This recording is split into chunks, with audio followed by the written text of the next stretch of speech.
মুখটা শুকিয়ে গেছে তো। আমার ফ্লাস্কে চার্জ একটু দিই, সঙ্গে ডালমুটও আছে। পাশে বসা বৃদ্ধের অযাচিত মন্তব্যে আমি বিরক্ত বোধ করি। হাত নেড়ে বোঝায় আমি আগ্রহী নই। আমি মরছি নিজের জ্বালায়।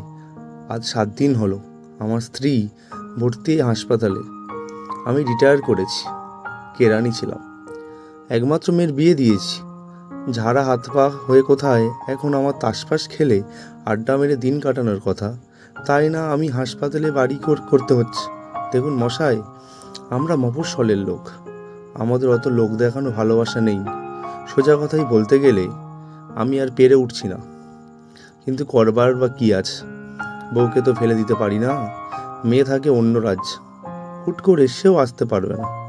আমাদের এই মফস্বলে এটাই যে একটু ভালো হাসপাতাল, নেহাত মেডিক্লেমটা করা ছিল, নাইলে যা খরচা এখানে। সত্যি বলতে কি, শর্মা কিন্তু খুব যত্ন নিয়ে দেখভাল করেছে আমার পুরো চাকরি জীবনটা। খাওয়া দাওয়া, কাপড় জামা কাচা, প্রত্যেক ব্যাপার ওর তীক্ষ্ণ নজর ছিল। ওর সেবা পাওয়াতেই আমি যেন অভ্যস্ত হয়ে গেছিলাম। কিন্তু অবসর গ্রহণের পরের দিনের অনেকটা সময় ওর সঙ্গে কাটাতে কাটাতে হঠাৎ করে আমি কেমন যেন হাঁপিয়ে উঠেছিলাম। ওর ঘুমনের সময় নাক ডাকা, আলু থালু করে শাড়ি পরা, সব কিছুতেই আমি কেমন বীতশ্রদ্ধ হয়ে উঠেছিলাম। তারপরে যখন অসুস্থ হলো, তখন ওর ওষুধপত্র সময় মতো দেয়া, শাড়ি সায়াটা ধুয়ে দেওয়া, এসব যে করিনি তা তো নয়, কিন্তু কেমন ক্লান্ত হয়ে পড়েছিলাম। তাই ভালোবাসা বলতে এখন শুধুই অভ্যাস। সম্বিত ফিরে পেলাম পাশে বসা বৃদ্ধের কথায়। চিন্তা করো না, সব ঠিক হয়ে যাবে। মেজাজটা হঠাৎ খিঁচড়ে গেল। কে বলছে বলুন তো আমি চিন্তা করছি? আমাকে আমার মতো থাকতে দিন। বিরক্ত করবেন না প্লিজ। কথাগুলো এক নিমেষে বলেই বুঝলাম খুব রূঢ়ভাবে বলা হয়ে গেছে। আসলে আমার বয়স 60। এ বয়সে ধৈর্য একটু কম যাই বই কি, কিন্তু পর মুহূর্তেই মনে হলো আমার পাশে বসা বৃদ্ধর নিশ্চয়ই প্রায় 70-এর ঊর্ধ্বে বয়স হবে তাহলে। তাই সরি বলতে প্রস্তুত হলাম, কিন্তু যেই ওনার দিকে ফিরে বলতে গেছি, উনি ব্যস্তভাবে ঠোঁটের উপর আঙ্গুল রেখে আমাকে ইশারা করে বললেন চুপ করতে। শোনো শোনো, হাসপাতালে অ্যানাউন্সমেন্ট মাইকে তখন গতানুগতিক ডেঙ্গি সচেতনতা বিষয়ে ঘোষণা হচ্ছে। বাড়ির আশেপাশে জমা জল রাখবেন না, এর থেকে ডেঙ্গির মশা উৎপাত বাড়ি ইত্যাদি। কি সুন্দর না? বৃদ্ধের চোখের কোণটা চিকচিক করে ওঠে। আমি নতুনত্বের খোঁজে পাই না। আমার ভাগ্নে কলকাতার নামিয়া হাসপাতালে পিয়নের কাজ করে। তার কাছে গল্প শুনেছি এখানকার আধুনিক সব হাসপাতালে অ্যানাউন্সমেন্ট সিস্টেম নাকি অটোমেটেড, কৃত্রিম বুদ্ধিমত্তার দ্বারা নিয়ন্ত্রিত স্পিচ রেকগনিশন নিয়ে যা লেখা হয় তাই ঘোষণা করায়। আমাদের মফস্বলে সেরকম প্রযুক্তি এখনও আসেনি। এখানে এখনও ঘোষক বা ঘোষিকা থাকে, এই রেলওয়ে স্টেশনে যেমন থাকে ঠিক তেমনই। কখনো বলছে কাউন্টারের সামনে ভিড় করবেন না, কখনো বলছে অমুক বাবু আপনি যেখানেই থাকুন ওয়ার্ড নাম্বার 122-এ তমুক ডাক্তারের সঙ্গে দেখা করুন। কেবলমাত্র এই ধরনের ডেঙ্গি বা সাধারণ সচেতনতামূলক অ্যানাউন্সমেন্ট অটোমেটেড, মানে রেকর্ডেড। এইসব কৃত্রিম বুদ্ধিমত্তার ব্যাপার নেই, শুধুমাত্র আগে থেকে কোনো মহিলা বা পুরুষের কণ্ঠে রেকর্ড করা একই অ্যানাউন্সমেন্ট।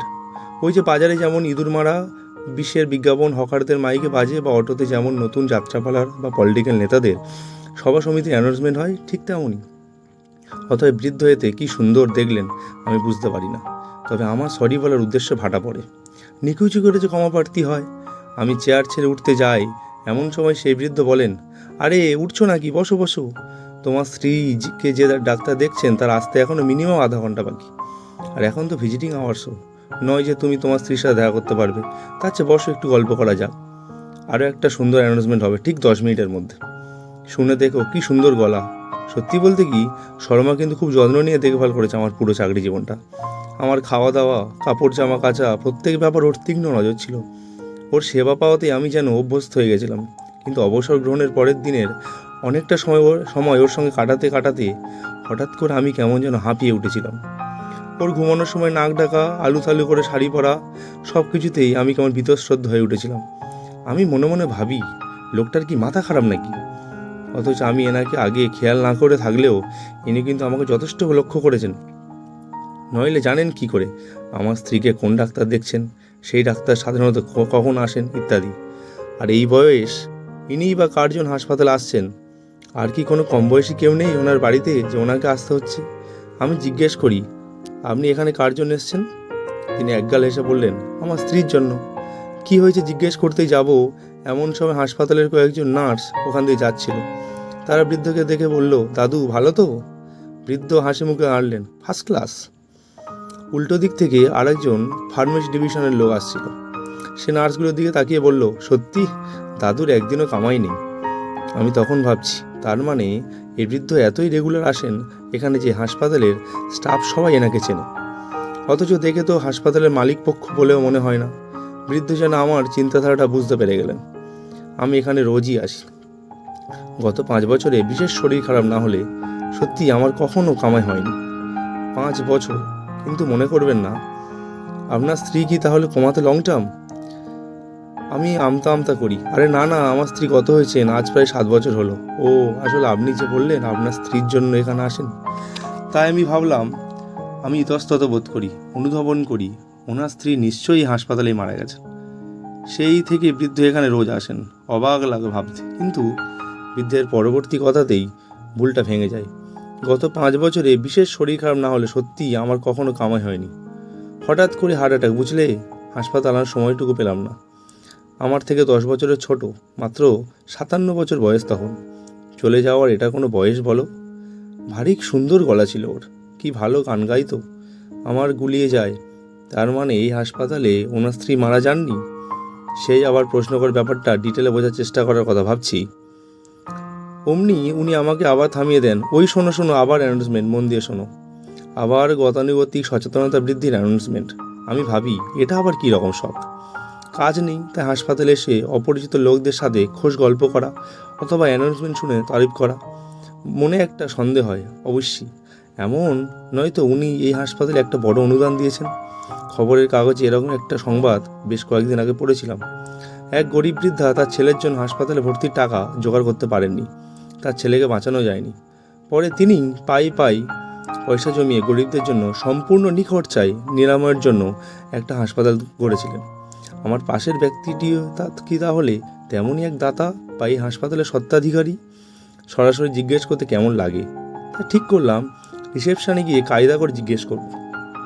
মুখে বললাম, আচ্ছা আমি একটু বাথরুম থেকে আসছি, আমি এখানে রোজই আসি। বৃদ্ধা আমাকে আবার বললেন, ডান দিকেরটাই যাও, বাম দিকেরটাই প্লাম্বিংয়ের কাজ চলছে। আমার ধারণাটা ক্রমশ বদ্ধমূল হতে থাকে। আমি উঠে কথা মতো প্রথমে বাথরুমে যাই, একটু চোখ মুখে জল দিয়ে বেরিয়ে সোজা রিসেপশনের দিকে যাই। মাফ করবেন, ওই যে সাদা বুশ শার্ট আর খয়েরি টিলা প্যান্ট পরা ভদ্রলোক, উনি কি হাসপাতালের কর্তৃপক্ষদের মধ্যে কেউ? কার কথা বলছেন, বিনয়বাবু? নামটা তো ঠিক জানি না, মানে ওই তো যিনি রোজ হাসপাতালে এসে নন ভিজিটিং আওয়ার্সে বসে থাকেন। আরে না না, উনি কর্তৃপক্ষ নয়, রোজ আসেন তা হবে। খেয়াল করে দেখলে আমি গত 7 দিন দেখছি বইকে ওনাকে। কী ব্যাপার বলুন তো? ওনার কোনো পেশেন্ট আছে বলে তো মনে হলো না। উনি একবার বলছেন স্ত্রীর জন্য আসেন, আবার বলছেন স্ত্রী মারা গেছেন 7 বছর আগে। আর পেশেন্ট না থাকলে যে কোনো লোককে আপনারা ঢুকতে দেন নাকি? আমি উষ্মা প্রকাশ করি। আসলে শরমার জন্য হাসপাতাল বাড়ি করতে করতে বোধ হয় একটু খিটখিট হয়ে গেছিলাম। ওহ, আপনি জানেন না? জানবেন বা কী করে? আচ্ছা একটু দাঁড়ান, কাউন্টারের ভিড়টা একটু সামলে নিই, তারপর বলছি। আমি একটু সরে এসে ভিড়টা এড়িয়ে দাঁড়াই, আর চোখে দেখি সেই বিনয়বাবু আমাকে হাত তুলে ইশারায় আসছি বলে মেন গেটের দিকে এগোচ্ছে। মানে উনি হাসপাতাল থেকে বেরোচ্ছেন। ভেবেছেন বোধ হয় আমি কমপ্লেন করতে এসেছি। আমি না দেখার ভান করি। খানিক পরে রিসেপশন খালি হলে কাউন্টার ছোকরা ছেলেটা বেরিয়ে আসে, আমাকে বলে, চলুন বাইরে যাওয়া যাক। বেরিয়ে আসতেই ছেলেটা দাঁত কেলিয়ে বলে, একটা সিগারেট হবে? আমি বলি, ওই বিনয়বাবুর ব্যাপারটা বলছি যদি একটা সিগারেট দেন। লোকটি দাঁত বার করেই রাখে। অগত্যা আমি দিলাম। দাদা কি সাংবাদিক নাকি? আবার প্রশ্ন। আরে না রে বাবা, এবার আমি বিরক্ত দেখাই। ওই লোকটার মতন যে কোনো লোককে কি আপনার হাসপাতালে যখন তখন ঢুকতে দেন নাকি? উনিও স্টাফদের নিয়মিত চা সিগারেট বিড়ি খাওয়ান। এমন সময় হাসপাতালের কয়েকজন নার্স ওখান দিয়ে যাচ্ছিল। কী যে বলেন দাদা, বিনয়দার ব্যাপারটাই আলাদা। শুনুন তবে, সত্যি ওনার স্ত্রী 7 বছর হলো মারা গেছেন। এই হাসপাতালে ওনার স্ত্রী রিসেপশনে কাজ করতেন। 2-3 বছরের মধ্যেই ওনার রিটায়ারমেন্ট ছিল, কিন্তু রিটায়ারমেন্টের আগেই উনি মারা গেলেন। ওনার মারা যাওয়ার 2 বছর পরে হাসপাতাল কর্তৃপক্ষ ঠিক করে এখানে অটোমেটেড ভয়েস মেসেজ সিস্টেম লাগাবে। মানে আজকাল যেরকম কম্পিউটারাইজড হচ্ছে সেরকম আর কি। সব প্রায় ঠিক এমন সময় বিনয়বাবু একদিন এলেন। উনিও বাইরে ব্যাপারে শুনেছিলেন। ব্যাপার হলো, কয়েক বছর আগে হাসপাতালের তরফ থেকে একটা কমিউনিটি ক্যাম্পের আয়োজন করা হয়েছিল আশেপাশের বস্তির জন্য। ওই বেসিক স্বাস্থ্য সচেতনতা বিষয় আর কি। স্বাভাবিক কারণে ওনার স্ত্রী অংশ নিয়েছিলেন, পুরো ব্যাপারটা রেকর্ডেড হয়েছিল। সেখান থেকে বিনয়বাবু ওনার স্ত্রীর করা অ্যানাউন্সমেন্টের কিছু অংশ নিজে কেটে ছেটে এডিট করে সাধারণ সচেতনতা বিষয়ক অ্যানাউন্সমেন্টের একটা কোলাজ করে নিয়ে এসেছিলেন, সাথে দরখাস্ত। পুরোটা অটোমেটেড ভয়েস সিস্টেম না করে অন্তত এ ধরনের সাধারণ সচেতনতা বৃদ্ধির অ্যানাউন্সমেন্টের জন্য যেন ওই রেকর্ডটা চালানো হয়। প্রথমেই মঞ্জুরি হয়নি, কিন্তু উনিও ছাড়বার পাত্র নন। অনুরোধ প্রার্থনা চলতেই লাগলো। আসলে ওর স্ত্রী খুব ভালো গান করতেন, ভারী মিষ্টি গলা। সেই গলার অ্যানাউন্সমেন্ট উনি রোজ শুনতে পারবেন, এটাই ছিল তার একমাত্র অভিলাষ। ওর মনে হবে ওর স্ত্রী এখন ওর পাশে আছেন, এখন ওর সাথে কথা বলছেন। এই আর কি, শেষ পর্যন্ত ভালোবাসা জিদ হলো। ও রেকর্ডটাকেই ভালো করে ঘষা মাজা করে ডিজিটাল রিমাস্টার করে আজ 5 বছর ধরে চালানো হচ্ছে, সকাল 10টা থেকে 11টার মধ্যে নন ভিজিটিং আওয়ার্স। আর উনি আজ 5 বছর ধরে প্রায় রোজ এসে এটা শোনেন, যেন কি পরম এক আনন্দ পাচ্ছেন। আজ 5 বছর ধরে চালানো হচ্ছে, সকাল 10টা থেকে 11টার মধ্যে নন ভিজিটিং আওয়ার্স। সব শুনে আমি বাকরুদ্ধ হয়ে গেছিলাম। এ কি প্রেম, কি ভালোবাসা! একই সাথে নিজেকে কেমন ছোট ছোট মনে হচ্ছিল। যে মহিলা অক্লান্ত পরিশ্রম করে সারা জীবন আমাকে ভালোবেসেছে, আমার সেবা করেছে, আজকে তার শরীর খারাপের সময় আমি কতটা হৃদয়হীন আচরণ করছি, বিরক্ত হচ্ছি, মুক্তি চাইছি। ছি, নিজেকে নিজেই ধিক্কার দিই। সারাদিন মাথার মধ্যে একটা গ্লানি বয়ে বেড়াই। ভিজিটিং আওয়ার্সে সরমার বেডের কাছে যায়। ও উঠে বসতে চেষ্টা করে, পারে না। ক্লান্ত চোখে আমার দিকে তাকিয়ে বলে, আমার জন্য তোমার ঠিক সময়ে খাওয়া দাওয়া হচ্ছে না, শরীর ভেঙে গেছে, দুধওয়ালাকে বলো আধসের দুধ বাড়িয়ে দিতে। জামার কলারটা তো নোংরা হয়ে গেছে, ধোপার কাছে যাওয়ার সময় হচ্ছে না, তাই না? আমার গলার কাছে কেমন জমা কান্না দলা পাকিয়ে থাকে। শর্মার কপালের অবিন্যস্ত চুলগুলো হাত দিয়ে পরম মমতায় সরিয়ে দিয়ে শুধু বলি, শর্মা, তাড়াতাড়ি সুস্থ হয়ে নাও, বাড়ি চলো, তোমাকে ছাড়া আর ভালো লাগছে না আমার। শর্মার দু চোখ বেয়ে শুধু নিঃশব্দে জল গড়িয়ে পড়ে।